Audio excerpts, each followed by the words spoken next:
Hey there, Father Michael here. It's been a minute. Good to be back in the saddle here. So I'm thinking today about the book of Proverbs, chapter 1, verse 10. If wrongdoers entice you, do not agree to it. Resist.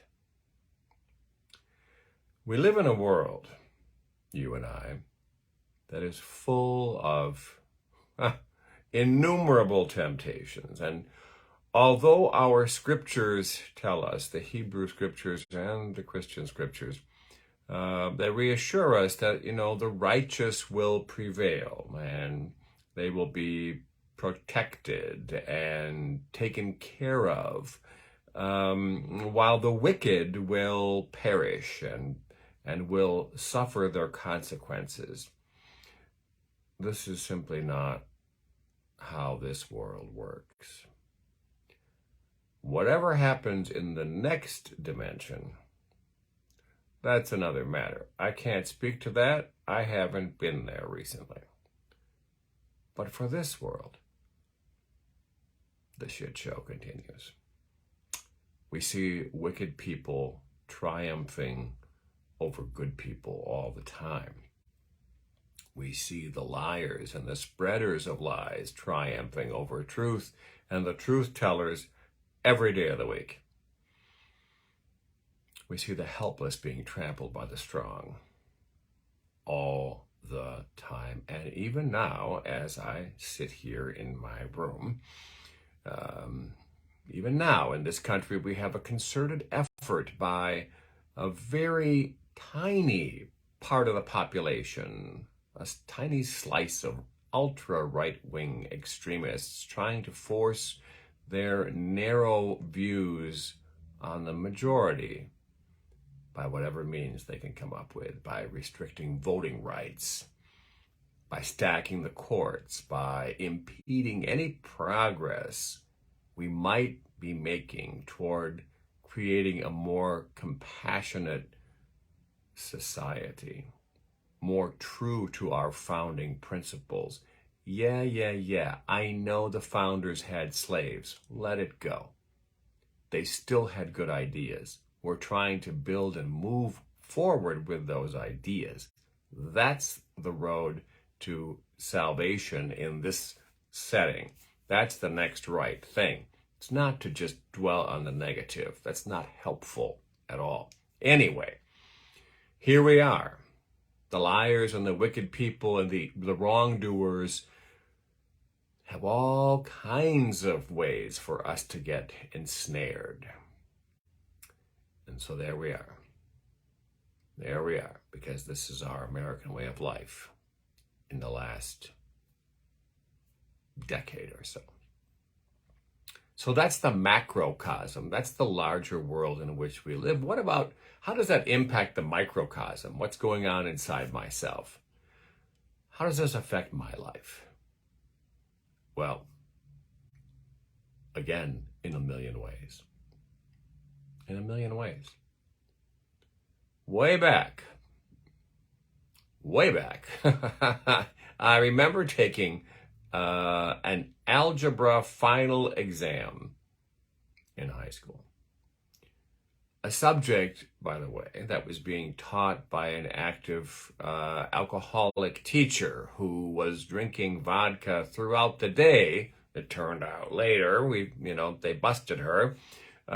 She had filled her lipstick tubes and random containers with vodka.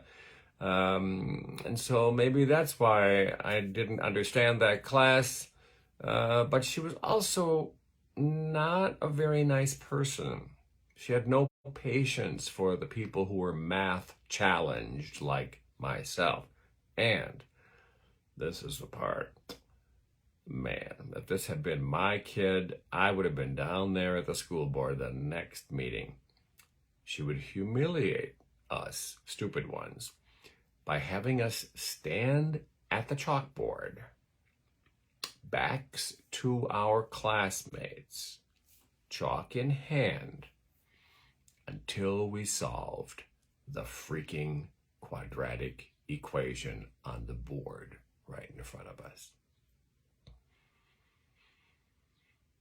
There were days when I literally stood there for the entire 50 minutes of class, unable to figure it out, feeling completely humiliated. So along comes this final exam on all of this algebra nonsense. And for those of you who are students, let me just reassure you something. In the real world, there is no such thing as algebra. Seriously. You go to the ATM, you put your card in, you get your money out. It's all the math you need. I'm telling you. So there I am. I'm going to take this exam. And I'm sitting there. I'm in the back. And I notice that people around me, even the people who seem to know what the heck they're doing, are cheating.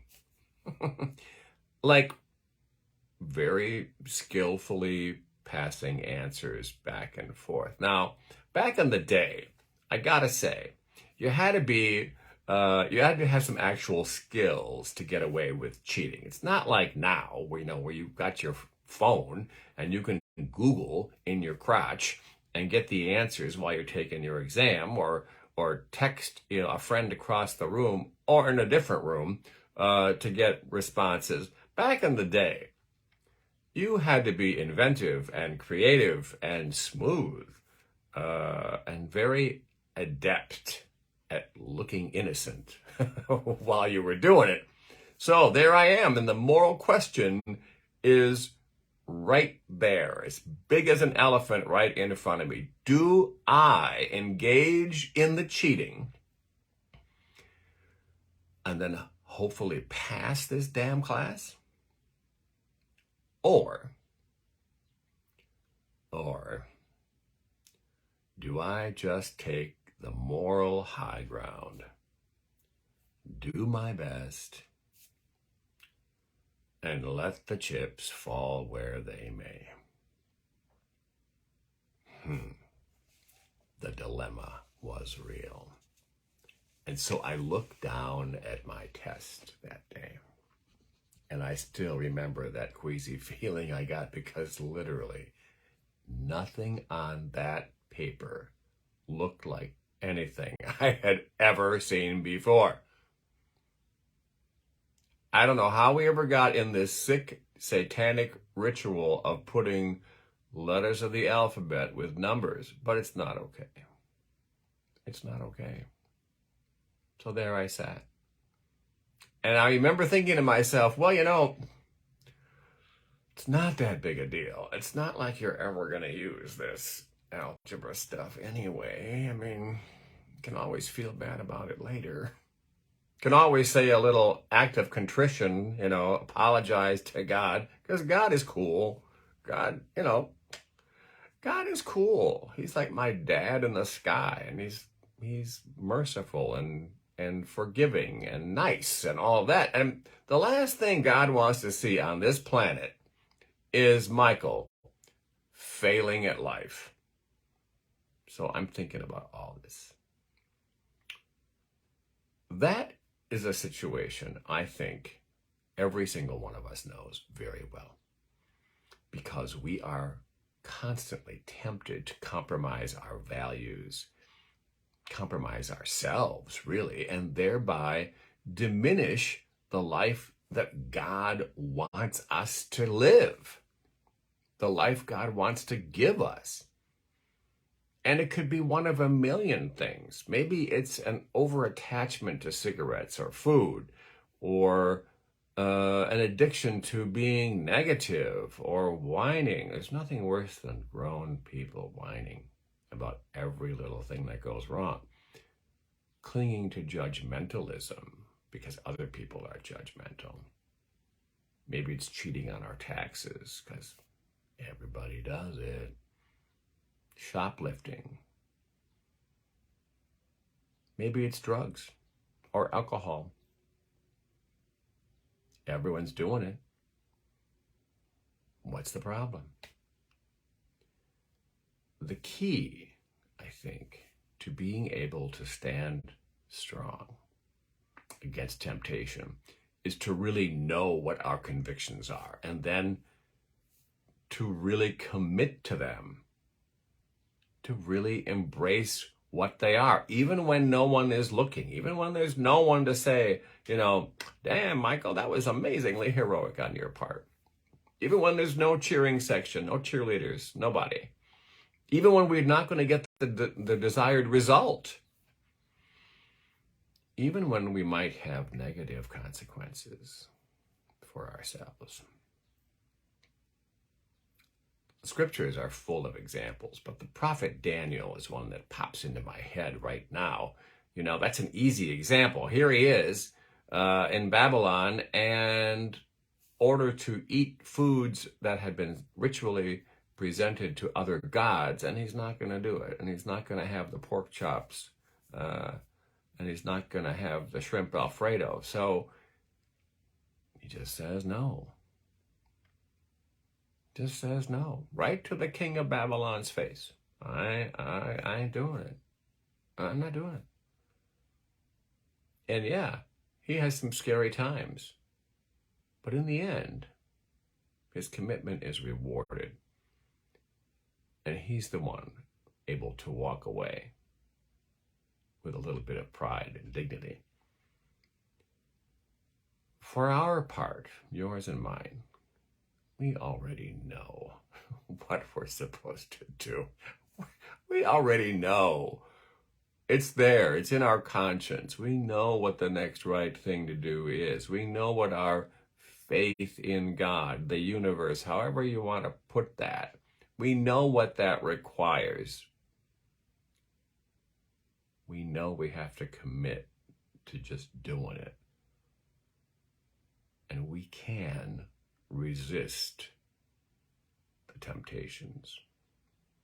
We really can. We can stand firm and not do what other people are trying to get us to do.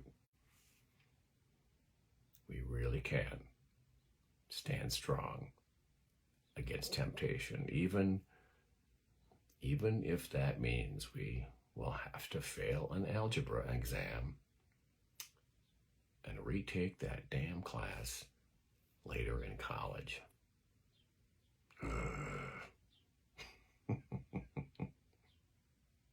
Pray with me.